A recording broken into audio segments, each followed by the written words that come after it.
We are live from the Hey Club. My name is Ryan Maybee. We're here in the basement of the Rieger Company distillery in the cozy little cocktail bar of the Hey Club. We've done this a handful of times. We keep kind of tinkering with the concept and the format a little bit, but this one's kind of cool. We're going to kind of incorporate some of the educational stuff that I do for the industry, for trade tastings and festivals and seminars and things like that, and try to incorporate it into a live virtual format and see how it goes. For this one right now, we're kind of in the middle of a campaign where we're focusing on our Kansas City whiskey, which is our flagship whiskey. Kind of hard to believe that it's been, this year is our 10th year in business and 10th year of having Kansas City whiskey on the market. And I would say probably a couple weeks ago, I read a really fascinating article in a pretty popular trade publication talking about American whiskey as a whole. The headline of the article was, "American whiskey is conspicuously absent at many top bars. What gives?" And basically, it kind of suggested that the category of American whiskey as a whole was on the decline in popularity, and there's probably some truth to that. Other categories like agave spirits, tequila, mezcal have just grown wildly in popularity. And around the early 2000s, 2010s, the craft whiskey industry in the United States just completely exploded. There was a massive boom. There were moments of shortages of barrels, and it really just kind of took off, and maybe we're just kind of seeing a little bit of a correction in that right now. But I think what was most interesting about the article to me was that while the premise of it was talking about American whiskey, it was almost entirely focused on bourbon. And that's really not all that surprising, because when we think about American whiskey, we think of bourbon. I mean, it probably represents 90% or more of the American whiskey category in overall global sales. So when we look at American whiskey through this kind of myopic lens of it only being bourbon, it kind of narrows our scope as far as to what American whiskey can actually be. And one of the guys, a really well-known bar owner and bartender out of LA, was interviewed for the piece, and I thought his quote was really interesting. He's like, "Pretty much all bourbon tastes like bourbon," and I've actually found myself saying that and thinking that before as well, because while there's a lot of subtle nuance in the bourbon category, based on producer, you've got your high rise, you've got your wheated bourbons, which are unique in their own way. There's just not the amount of range that you find in other spirits categories, even within other whiskey categories. I often use Scotch as an example, where you think about Scotch whiskey as a whole, and the spectrum of flavor between the lighter blended Scotches to the more flowery, floral, sweeter style of Highland single malts to the really dark, peaty, smoky, intense Islay malt Scotches. It's a lot more dynamic than your range of bourbon in particular, and American whiskey as a whole. And so that's kind of been part of my motivation in promoting Kansas City whiskey and in talking about Kansas City whiskey since we came out with this 10 years ago, was to show that not all American whiskey is bourbon, and there is room for innovation. There is room for other flavor profiles and styles, and not every American whiskey that you seek out, whether it's for a cocktail or you're buying a bottle off the shelf as a collector's item or whatever, not all of them have to be bourbon, and they don't all have to be that like kind of big, robust, charred kind of flavor profile that you get with most bourbons. So, that style, that flavor profile that everyone has kind of become used to has maybe led to a little bit of, boredom within the category, even though within the category we're probably seeing we're kind of in a new golden era of innovation. We just need to do a better job of talking about that. So with that, getting back into all that American whiskey can be, we're experiencing all this new innovative, creative freedom and new styles. We're even starting to see examples of light corn whiskey on the shelf and on the market and things like that. But if you go back prior to Prohibition in American whiskey, there was all of that and more. It's just that sadly 14 years of Prohibition killed a lot of that stuff, and once we did finally get around to bringing it back, bourbon was the primary category that we all knew. But okay. I got a question here. What do you think brought on the boom around 2010? Is it a cyclical trend? I think it's a natural thing. If you go back even further than that, there was the big fine wine boom that kind of got moving in the late 80s, early 90s, and then just really, really took off. There's coffee. There's a renaissance in beer and an explosion in micro breweries around the country. This all predated and preceded, and then the craft cocktail boom, got people interested in classic cocktails like a Sazerac in Manhattan and a properly made old fashioned, all these things. All that kind of predated the craft bourbon boom. So it was, in my opinion, it was pretty predictable, that it was going to happen. And I still think that it's really relevant today. You can see that just in the passion of the clubs that are out there and the consumer. The one thing I would say is that while other categories of spirit might have a lot more variation and range amongst them, I don't see the same amount of passion and fervor for say agave spirits or rum or sugarcane spirits to the level that we see with American whiskey and bourbon. I mean, the hardcore bourbon collectors and fanatics are really, really committed and really dedicated, and they have large social online groups, and they have a lot of buying power and things like that. So it's all just sort of kind of perpetuated itself, and I think it was a natural process that that we saw in other similar categories. So I think that's kind of what led to it. As far as it being cyclical, I think that most all of that stuff is here to stay. The only way we could really kill it is if we tried to enact Prohibition again, which would not be a good idea. So let's go back to how this kind of all started prior to Prohibition and get into what makes Kansas City whiskey, because it really is, something that gives the consumer and the bartender, if you're making cocktails or whatever, something different. It's a slight shift away from your typical bourbon or other American whiskey, and so I'm hoping to kind of infuse a little bit of excitement back into that category and show how we do have a lot of variety within this category. Prior to Prohibition in 1919.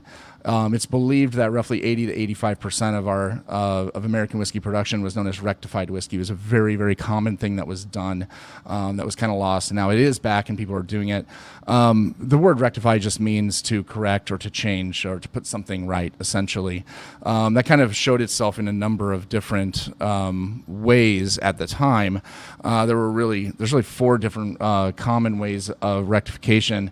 One is redistillation, which you primarily see in the production of vodka and gin today. Most American vodka and gin producers are going to use a neutral grain spirit or GNS as their base, and then redistill it, and then bottle it, filter it, bottle it, do whatever they do. So that's a form of rectification that's very, very common. Blending with other spirits is another way. So even buying sourced barrels from different places and blending them together is a form of rectification, and we see that quite a bit, and it has its roots going back several hundred years. We'll talk about that a little bit. Number three is adulteration with ingredients like sherry, port, sugar, things like that, and that's really what we're going to focus on for the Kansas City whiskey and demonstrate the historic aspects of that.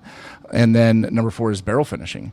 I remember when that was a relatively new thing, and the bourbon purists out there got really worked up over some of the bottlings that were coming out that still had bourbon on the label, even though they had been finished in, say, like French oak or something like that. Say, well, no, you can't call it bourbon. And the argument to the other side was, well, it already qualified as bourbon. We're just doing something post production on the bourbon, which would mean it's being rectified or changed. And now you see it absolutely everywhere. It's really common and commonplace and accepted. And so I think we all kind of know what that is. But rectification, while some people kind of look at rectification as a negative thing or a dirty word. The reality is that it has its roots in American whiskey production, going back far before traditional bourbon production was kind of the whiskey of the day.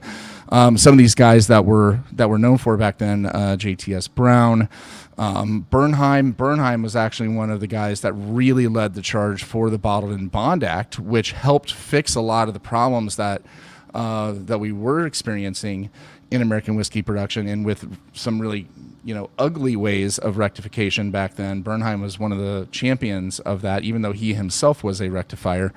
W.L. Weller, which has become kind of a household name in the bourbon industry. Austin Nichols, the founder of Wild Turkey. Paul Jones, maybe not as well known of a name, but he founded Four Roses in 1888. S.C. Herbst is one of my favorite examples here, because Herbst is most similar to our company and Jacob Rieger. He was an immigrant in the 1860s and 1870s, found himself in Milwaukee, Wisconsin, where he started a grocer and wholesale business, and he was buying barrels. He was purely a rectifier to begin with, and buying barrels from different sources, wherever you get them. This was really common practice, and it was also so widespread that getting supply, a consistent supply, if you were selling a lot of your bottles back then under your own name, if you weren't distilling them, maintaining that consistent supply was really, really challenging. And so the producers, a lot of them out of Kentucky, couldn't quite keep up at the time, and that's what led a lot of these rectifiers to then get into production themselves. So Herbst ended up buying a distillery in Kentucky, which was connected to a gentleman named Fitzgerald, but there really was no one ever that existed that was known as Fitzgerald as a distiller. So Herbst created the old Fitzgerald brand and name, and kind of fabricated this really amazing and fantastical story around who Fitzgerald was, and he ended up building that brand. So you're talking about a guy who had a grocery, who was buying barrels and blending them and bottling them under his own name, and then starting up his own production company. So the path there is just so similar historically to what Jacob Rieger did here in Kansas City in the 1880s, and what led us to where we are today. So that's one of my favorites. And then who can not know who Julian Van Winkle is? The legendary Pappy Van Winkle was himself a rectifier prior to getting into straight bourbon production. Moving on from there were some bad things that were going on. While there were a lot of good methods of rectification, like buying barrels and blending them, perhaps adding your own proprietary ingredient, which we'll get to, bourbon itself was gaining popularity. It had really, the method of making bourbon was more or less founded around the 1820s, 1830s, was not regulated by the government. It was not defined by the government. There was no permitting, licensing, or regulatory agencies that oversaw its production. And so while it gained popularity through original sources as well as wholesalers and other sources, then you started to see some knockoffs, and you started to see some kind of bad actors try to make counterfeit bourbon. And this book is really interesting. If you come down to our distillery here, I actually have this book on display in our historic exhibit. It's a first edition from 1885 on the art of blending and compounding liquors and wines. And what they have in here is some interesting recipes for how to make counterfeit bourbon, counterfeit rye, counterfeit cognac and brandy, and all kinds of things. Because basically, if the good bourbon producers were aging their bourbon for a while in barrel, and that was expensive back then because you had to pay your taxes on everything that you produced before it went into barrel and before you sold it. So most people had to release something right away. And so to kind of mimic that aging flavor profile, they would do some kind of unseemly things like this. So even looking at this recipe, it's pretty gross and a little bit scary when you think about some of the ingredients that were used, like acetate of potassium and sulfuric acid and sulfate of copper, obviously meant to mimic the impact from distillation in a copper still. So really interesting. There were some bad things that were going on. Now, a lot of these types, the counterfeit types of bourbon, were being exported and shipped overseas as counterfeit bourbon. In fact, that became such a common practice that the country of Japan filed a lawsuit against a group of exporters and companies here in the United States in 1878. So think back just how far that was, even nearly 20 years prior to the Bottled and Bond Act. This was so commonplace that we were sued, or companies were sued in the United States for having so much counterfeit bourbon shipping out on the market. So that was kind of the bad thing that was happening, but it wasn't everything that was happening. There were still a lot of examples of really interesting, good quality American whiskeys that were rectified and blended, utilizing different sources, things like that.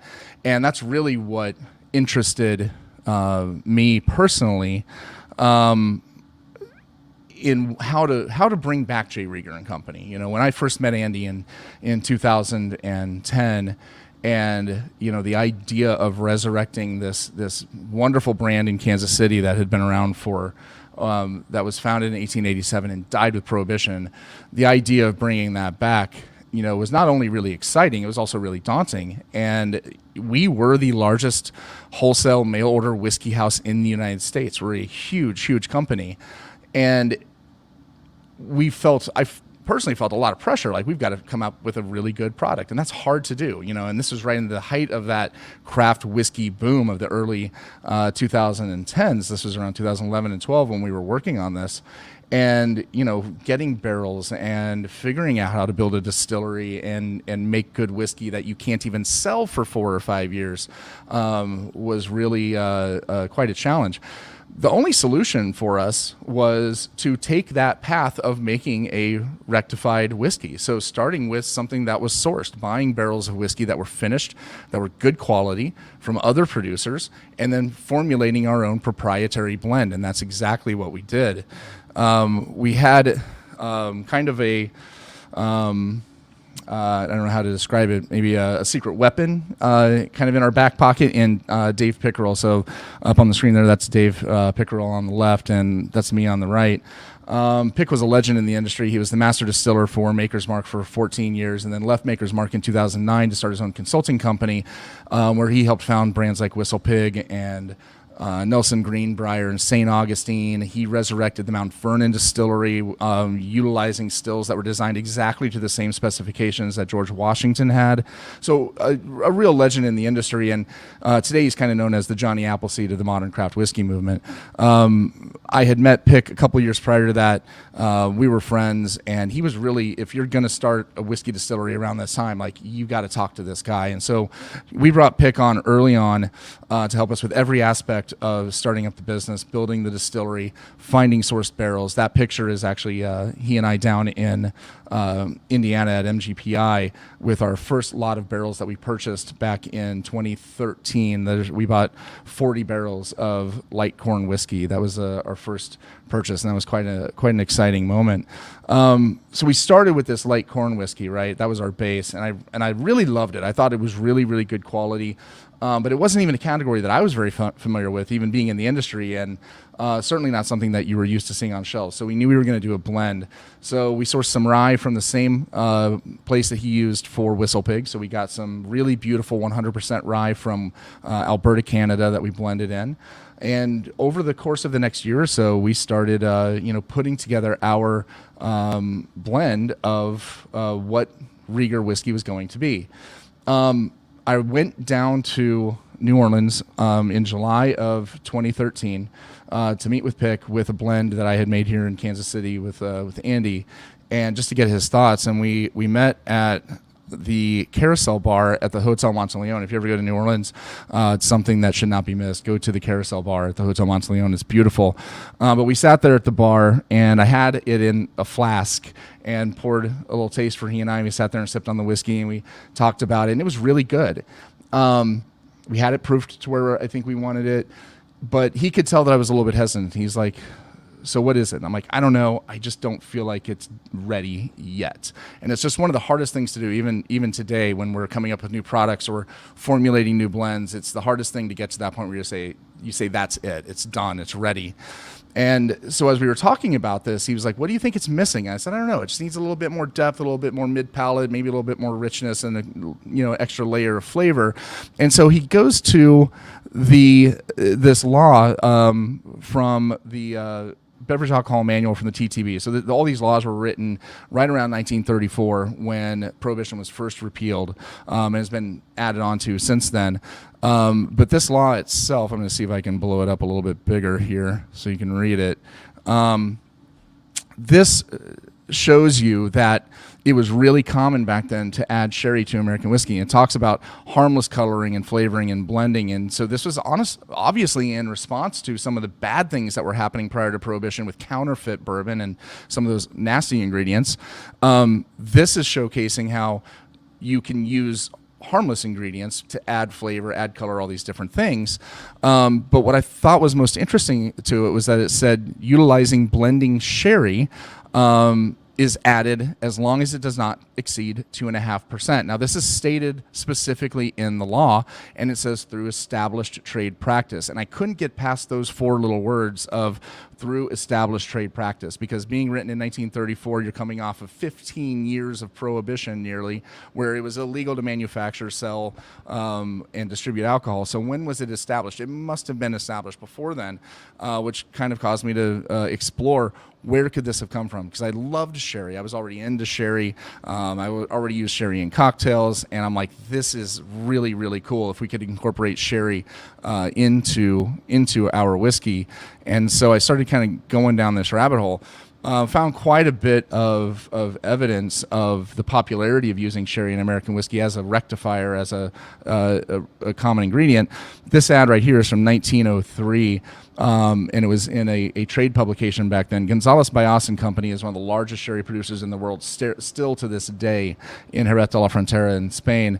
And here they're advertising blending sherry for American whiskey producers. It says, make it the ideal blender, and has been used for years by the largest whiskey houses in the U.S. and always given entire satisfaction. And that ad just blew me away when I found that. I'm like, that is just fantastic, because that's the proof that I was looking for and needed. I'm going to maybe tackle a question here. Where did you learn all this? Man, last 10 years. First barrel you sourced was light corn whiskey. Yeah, we do still, we started producing our own light corn whiskey when we built the distillery in 2015, and it is still an active component in our Kansas City whiskey. We do still source as well for our Kansas City whiskey here.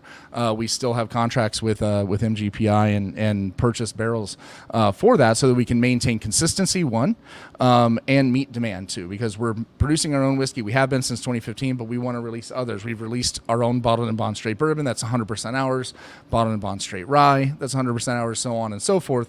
But for this one, being that it is a blended and rectified American whiskey, we now incorporate not only sourced whiskeys, but also our own.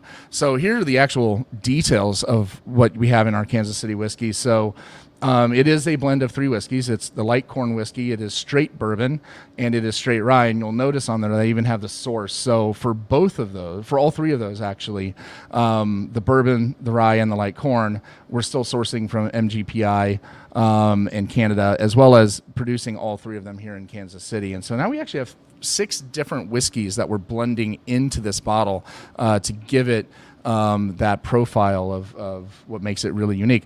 But the most important thing is that addition of sherry. And I'm going to go back here.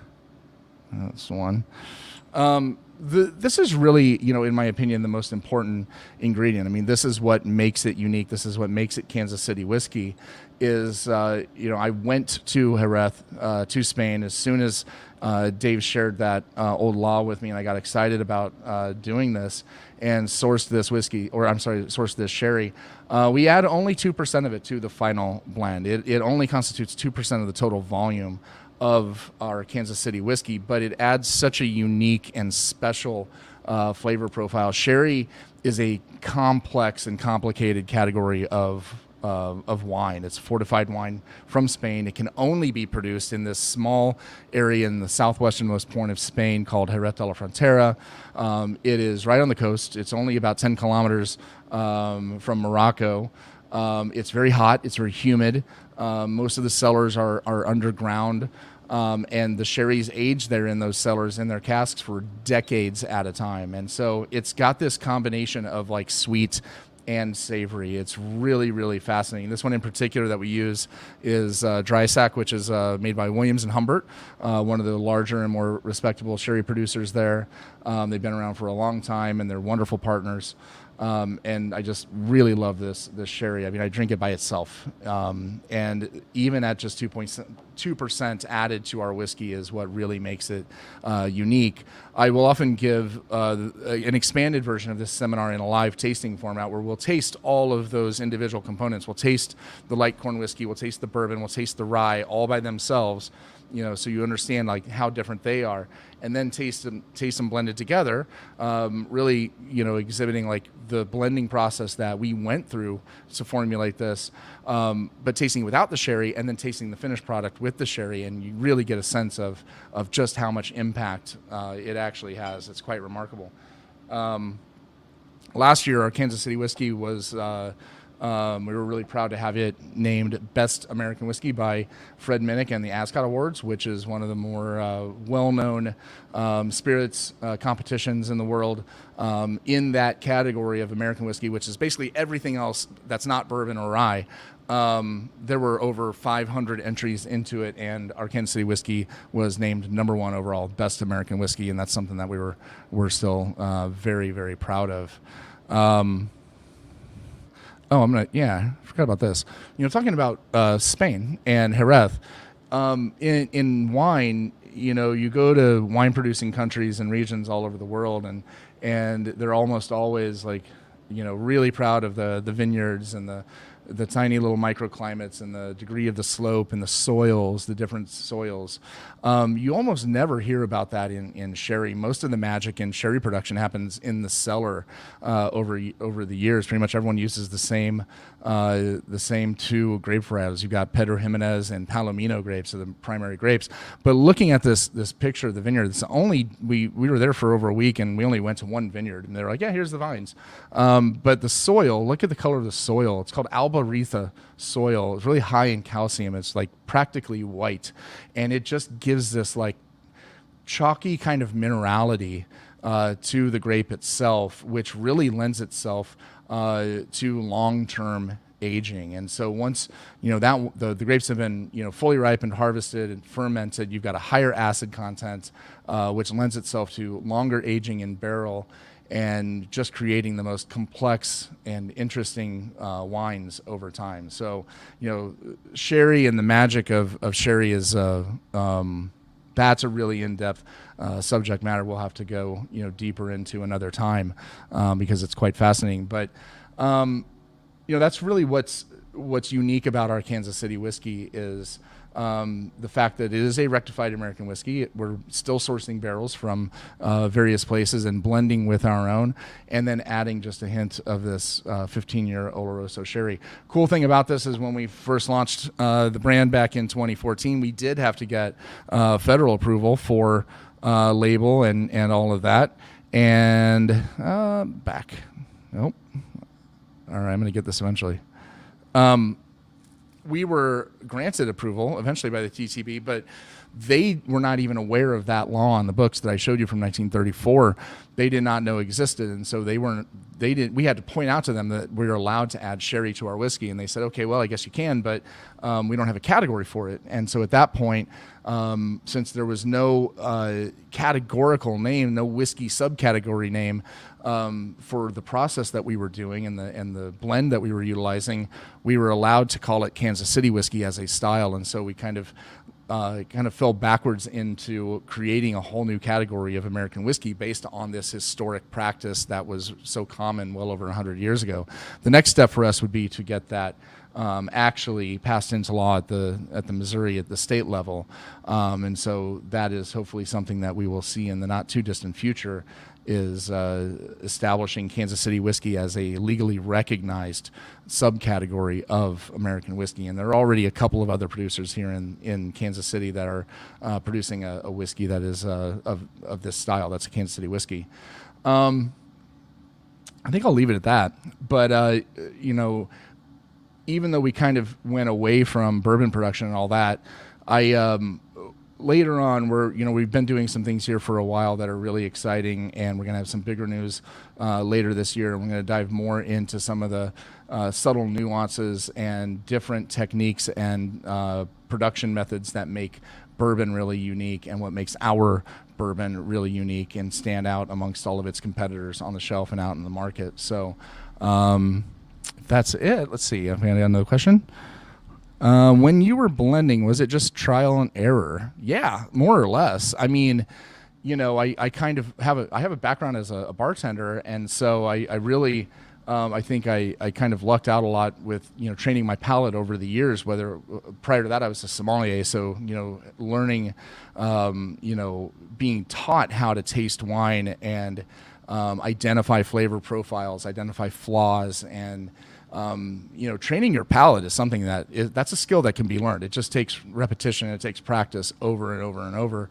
And so I think all my years spent in wine and then cocktails as well put me in a pretty good position to figure out, what I was looking for in the whiskey and how to complement certain flavors. But yeah, it was 100% trial and error. And it was mostly, it was just myself and Andy Rieger doing the first blends and then taking those blends and blinding people on them and getting feedback, and putting it in the hands of bartenders and saying, what do you think? Do you like it? Do you not like it? Try it in a Manhattan or an old fashioned. And so that process actually took well over a year. We went to Spain in September of 2013 and sourced the sherry, and then we didn't release our product until October 30th, 2014. So more than a year later, that's how long it took us to actually get the recipe right. But yeah, it was a lot of trial and error for sure. Let's see. Ricky Casey, a bourbon guy, but love this. Thank you. Yeah. I would say, I think that most people, whether we're willing to admit it or not, like variety and like to have choices. So, if you're bored with the whiskey category, or if you're bored with bourbon, try Kansas City whiskey and be adventurous and try some different things. And yeah. I think that'll do it. So I'm going to wrap it up. And what I always say at the end is that in the words of legendary Missourian Samuel Clemens Mark Twain, too much of anything can be bad for you, but too much good whiskey is barely enough. And I'll see you next time.